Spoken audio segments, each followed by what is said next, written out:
Hello guys, I welcome you all on the discussion of Maharashtrian history. So today we'll start with the official syllabus. Okay. As I have already discussed that we are going to deal with the part of 11th standard. Okay. So the first topic is about ancient Maharashtra. Okay, the first topic in this particular book of 11th standard is about ancient Maharashtra. And this is not the part of our syllabus because the book or our syllabus especially mentions that we need to study modern Maharashtrian history. Okay, ancient and medieval are not our cup of tea as of now. This would be a part of state services mains, but we'll be dealing about this particular part later. Okay, initially we'll be focusing on modern Maharashtra, history of modern Maharashtra. Okay, so before starting with this particular part, let's have some background. Okay, everyone knew that 1498. What happened in 1498? There was a discovery of land route to India. Sorry, sea route, not land route. Discovery of sea route to India. We have seen this because of the fall of Constantinople or Byzantine Empire. You can say that there was a discovery of sea route to India. And when this sea route was discovered, what happened was different Europeans started to come to India, starting with Portuguese and ending with the French. Okay, you can say in middle of this there was a power which came to India and consolidated themselves in the whole of India. They were called as Britishers. Okay, Britishers came into India in the form of a private company called as East India Company, which was established somewhat you can say in 1600s. Okay, then it came to India. It took the permission from Jahangir, the then Mughal emperor, to have trade in India and all. Everything was going on in the way they have planned. And finally, what they have done, they have established themselves in India as a form of a private trading company. Okay, so they were doing everything in a great manner. But what happened was they started to consolidate themselves or establish their say. How? Because how they have done this particular thing by engaging in wars, by engaging in what you can say succession disputes, by bribing, or in simple terms, you can say they have used all the possible means to establish their say or to establish their dominance in India. Okay, they got to know that Indians are divided or Indians do not have any unity amongst themselves, and they use this particular split for their own benefit. And finally, they have become the master of India. Okay, they have become the master of India. So you can say how they have achieved these all things. Okay, so one by one they won over different territories. You have seen in modern Indian history, whenever you will study the modern Indian history at that particular time, you will see how they established their say in Bengal, how they have established their say in Mysore. Okay, but the thing was these Britishers were afraid of Marathas. Okay, these people were afraid of Marathas. You can say they preferred not to engage in Marathas, or they always preferred to be an ally of Marathas rather than to be an enemy of Marathas. Okay, so you can say from 1775 to 1818 because they got to know that in 1775 the Marathas or the dominance of Marathas is taking a U-turn, or you can say there was degradation in the status of Marathas at this point of time, and they have used this particular thing. Again, you can say succession dispute because of Raghuba, or you can say Raghunath Rao. They interfered into Maratha politics, and then they have started to dominate Marathas over here. Okay, so you can say in this period of 1775 to 1818, what they have done, they have engaged into separate treaties with different Maratha Sardars. For example, they had a treaty with Bhosle's Peshwas. Then you can say they had a treaty with Bhosle's, Scindia's, Holkar's, Gaikwad's.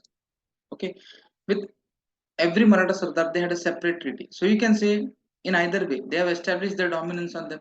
Okay, and finally, in this period, that is 75 to 1818, Marathas were considered as Peshwas, or you can say Maratha Empire was run by Peshwas.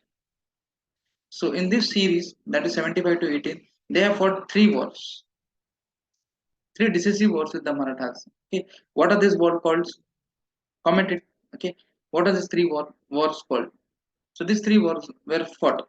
Okay, and The last war in the series of three was called as, चलो नाम ही बता देता हूँ, Anglo Maratha War. Okay, the third Anglo-Maratha War was a decisive war where the rule of Marathas was ended and the Maratha Empire, the territories which were under Maratha Empire, were converted into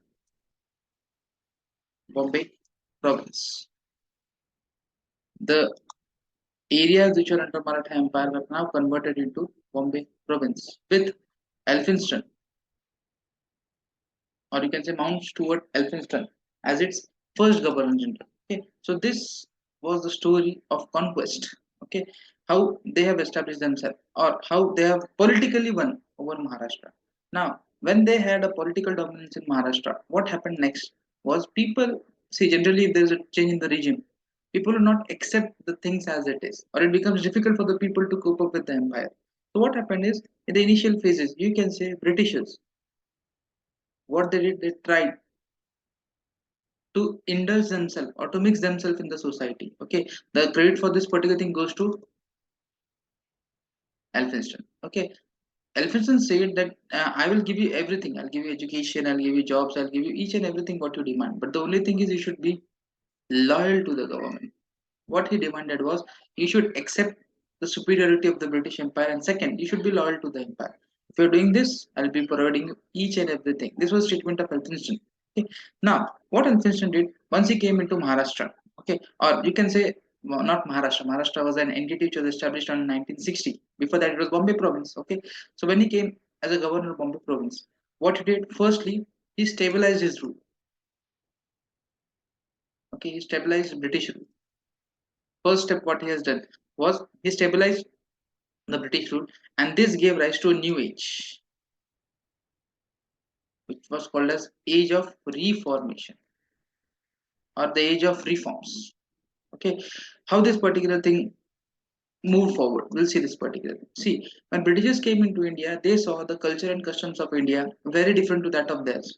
Okay, there was too many things which are derogatory in the society. So what they did, they knew if they will do any rapid or haphazardous change, then it would invite the people aggression.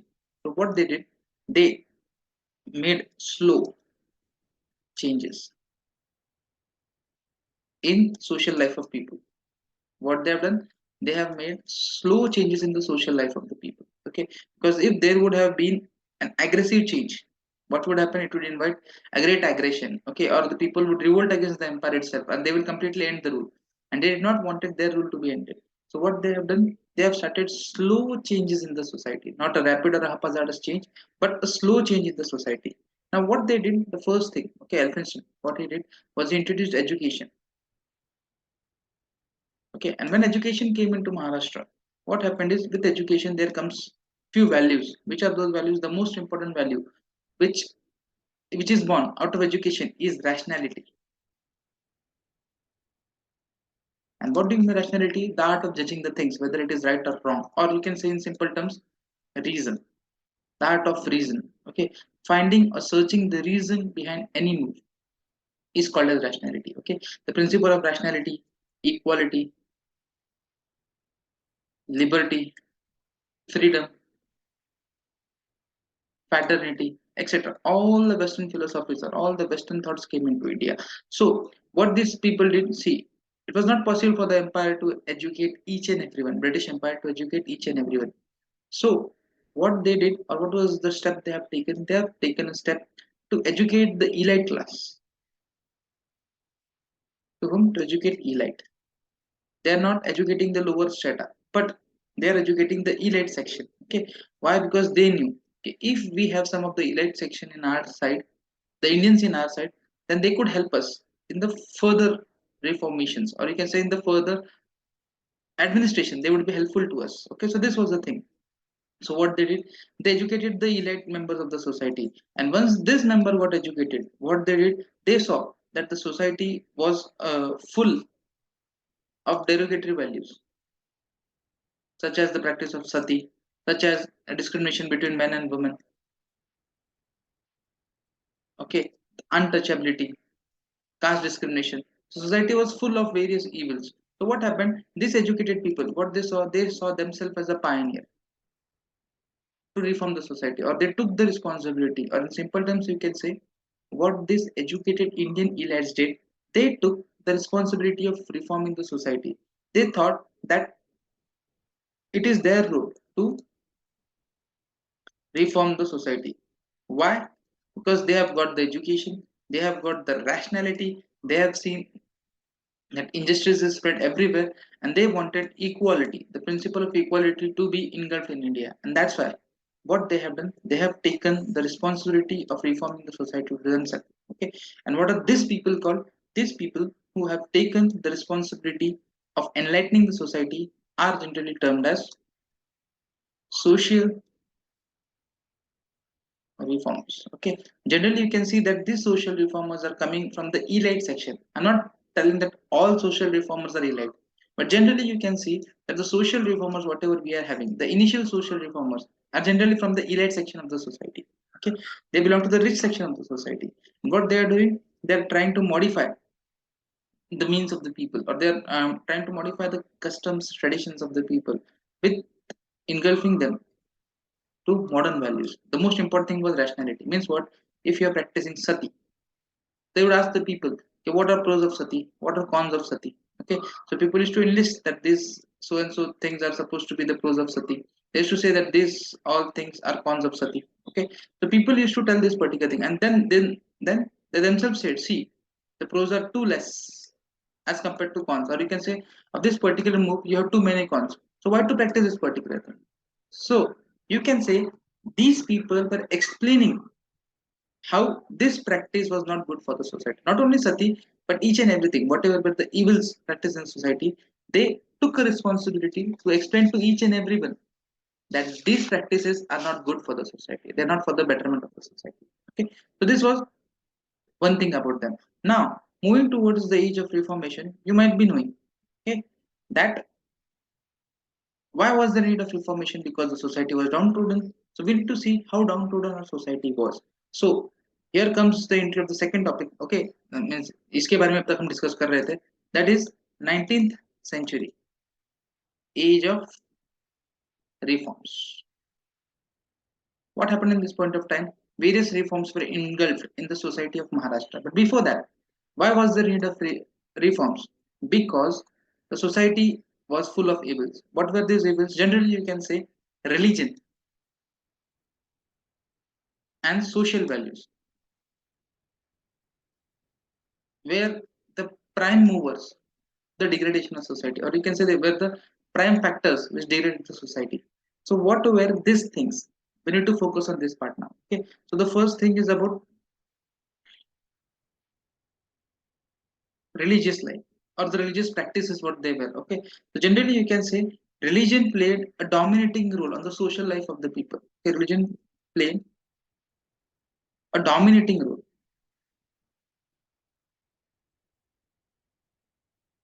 on social life of the society or people. Okay, why? Because people believe in, what you can say, people generally believe in varnas, and these varnas were considered supreme. Why? Because it were mentioned in the Vedas. Okay, it was mentioned in the Vedas. It was considered that the varnas are created by the god in itself. Okay, but this was not true if you go with the modern things, but whatever it might be. Okay, chalo. So religion played a dominating role. Obviously you know that Brahmins had a higher say in the society, or they were having a higher value in the society. Okay, people, what they used to do, it was said, yeah, Brahmins used to pronounce that in Vedas it is said that you should donate. In Vedas it is said that you should do charity. In Vedas it is said that you should do chanting and all. Okay, and who was considered as a prime person responsible for all these things, or telling the people that these are your dharmas? Okay, who was it? It was a priest, or you can say Brahmin. So you can say Vedas also, the thing was Vedas were written in Sanskrit, and only Brahmins were the one who could use this Sanskrit, or who can pronounce the things in Sanskrit to the people, as or connecting medium between the Vedas and the people were Brahmins. So what they did, they pronounced the Vedas in their benefit. Okay, and this led to the to bringing injustice or inequalities in the society. Okay, first thing was this. Second, you can say religion was further gave openings or further gave way for different castes. Okay, this caste is further divided into subcaste. Okay, these are further divided into subcaste. Okay, and this developed a hierarchy. And what happened? People tried to consider themselves superior to that of other. Okay, they started to compare each other. Okay, this was one thing which was in prominence. Second thing, what you can say was superstition. Okay, superstition was very highly practiced in society. Why? Because the priests at that point of time, what they wanted was to fill their pockets. Okay, they wanted donations, they wanted charities, and for that particular thing, what they have done, they have started to propagate that there are something called as black magic, there is something called as witchcraft, which is hurting you, and if you want to get rid of this particular thing, face this, do this heaven, do that heaven. Okay, so these things were in being in the society. So you can say, so due to superstitions, okay, astrologers were also in vague, or what they used to say, they used to predict the future, they used to say that kal ye hone wala hai, so be aware of that particular things and all. Okay, so such things are practiced to a great thing in the society. Okay, and due to this particular thing, what happened, this brought various differences. It was said the shudras were considered very bad for you, you should not see them and all. Okay, a book called as manusmriti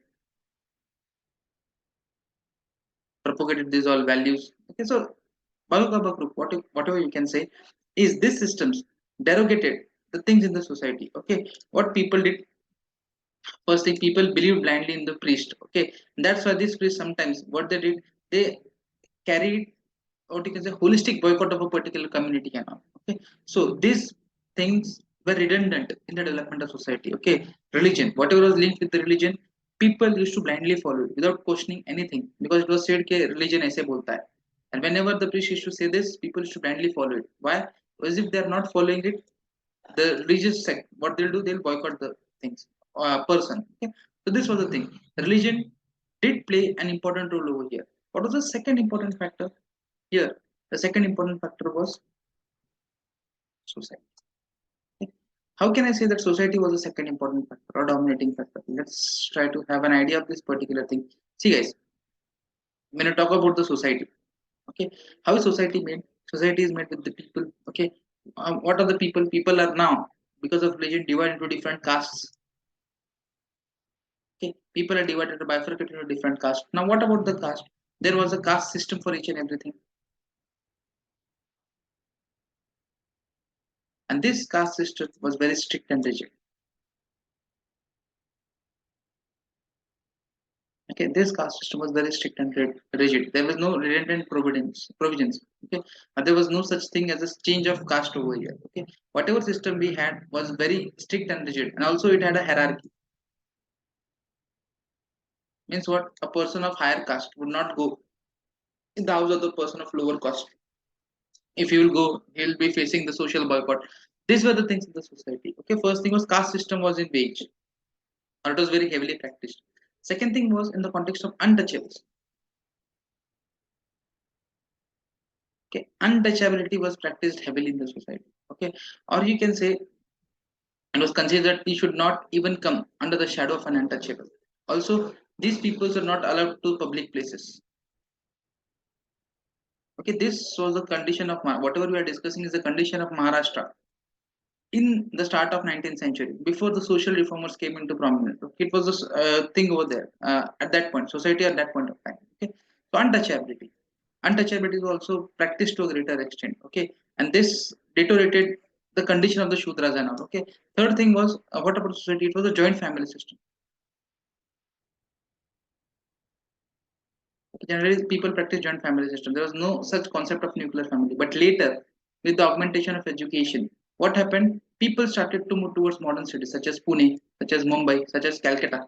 Okay, and what they have done, they have started to take education over there. Means what, their parents were at their rural localities, but these people came into urban locations was in the search of employment and all. Okay, so initially you can say the society was having a joint family structure. Okay, and last thing comes about the point of women's.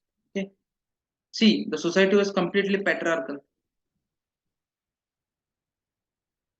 What do you mean patriarchal society? Male dominated society. Okay. Means what? The society always gave a higher say to the males as compared to female. This was the thing in the society, and due to this particular thing, the conditions of women deteriorated to greater extent. Means what? There were a thing called as sati. Means what? If husband of a woman dies, then she was burnt with that particular dead husband as well. Okay, this was the practice which was there. Sati, the practice sati was there in the society. Again, one thing was the generally considered if a person does too much of sins, then he'll get a baby girl, or a girl is born due to the sins of a person. And if a person want to get rid of his sins, he should marry his daughter as early as possible. This was the trend in the society, and that's why a thing called as child marriages were in vogue. Okay, people moved forward for the child marriages. Second thing was in the context of widow remarriage. Okay, this was not allowed. Generally, it was considered that this female became widow because she had done some sins, or his husband, sorry, her husband died due to the ill sins of her, or he took all the ill sins of this particular lady and he died. So this lady should not be recognized in the society, and for that particular thing, widow remarriage was not allowed. Okay, again, this was very bad, or this was very partiating move to the women, but still it was practiced in the society. Second thing, can say polygamy was practiced because women were just considered as a subsidiary thing to males, or males are having more importance. So males can marry many women, but polyandry was not practiced. Means what? One female marrying too many men was not allowed in the society. They used to consider this such ladies as witches and all. Okay. And next thing you can say the practice of Devi Dasi was also in vogue. Okay. Devi Dasi was also practiced to a greater extent.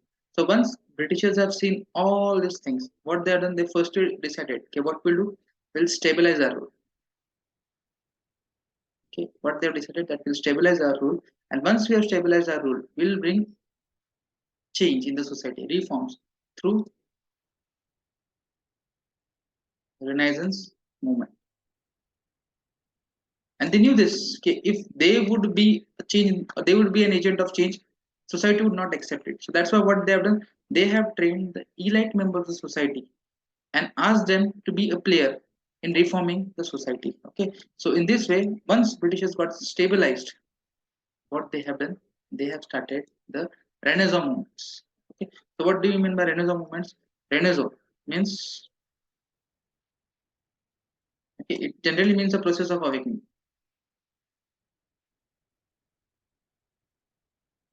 Okay, what does Renaissance mean? It means process of awakening of the society. How? On the basis of rationality and scientific principles. Okay, rationality and scientific principles. It is nothing but the process of awakening society on the basis of rationality and scientific principles. And what do you mean by movement? Movement means it is a effort of, you can say it is a collective effort to bring change in the society. Okay, so this is the way how Renaissance movement took roots in India.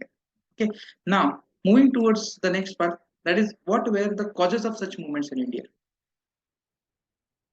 Okay, what were the causes of such movements in India? So the first basic cause of this particular movement was, again, you cannot deny this particular thing, but it was influence of westernization. Okay, what was the first thing? That was influence of westernization. It was seen that in westernization they practice some sort of equality. Okay, they practice a thing called as fraternity. Okay, there is liberty to this particular people, means they can walk, they can have their own developments. So these all ideas came into India. Okay, and this modified the future customs of India, or future moves of India. Okay, so influence of westernization cannot be defined, sorry, cannot be denied as a major cause for this Renaissance movement. Okay, the first thing is influence of westernization. What was the second move? It was Western education.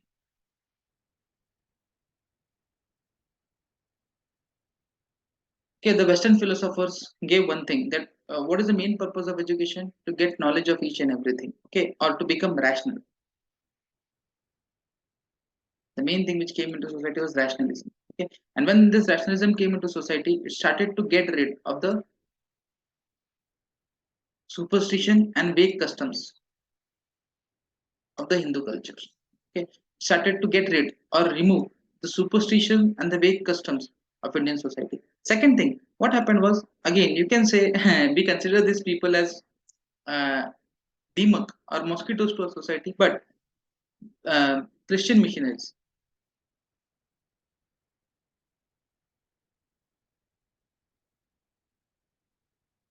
Okay, you may consider that initially they fooled us by converting us, but you can say they have given the message. Okay, that our religion believes in equality, our religion keeps women at a higher grace, our religion does this, our religion does that. So directly or indirectly, what they did, they educated the society that, see, we practice this, and if we are practicing this, we are developed. You should also practice this and become developed. Okay, means what, our education is people, or you can say the initial elites of the society, took their message in very positive connotation, and then they decided to modify the society based on their values. Okay, so this was one basic reason. Next thing, you can say it was scientific and materialistic reforms. Okay, new reforms were coming into society. It was considered the sati, the practice of sati was banned. Why? Because it was considered as injustice on the woman. Widow remarriage was allowed. Why? There was some scientific and material evidences which were given to this particular thing. Don't worry, this is just an overview. We are going to go in details about the social reformers, how these things were acquainted. We just need to note the points over here. Okay, which was the next important reason for this? It was tools of religious movement.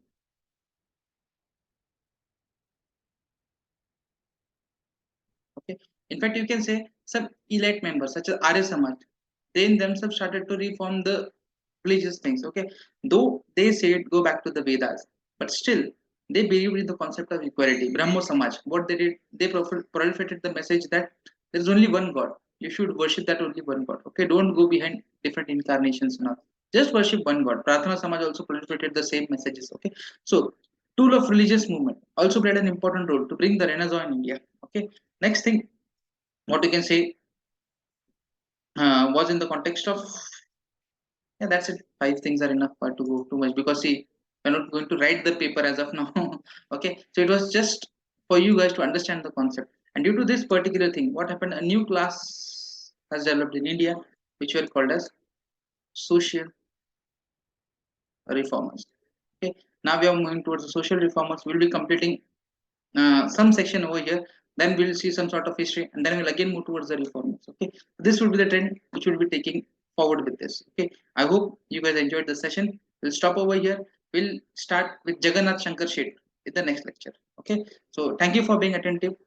If there are any suggestions you need to give me, you can send me on Telegram, or you can just comment it. Okay, so thank you for being attentive. Chalo.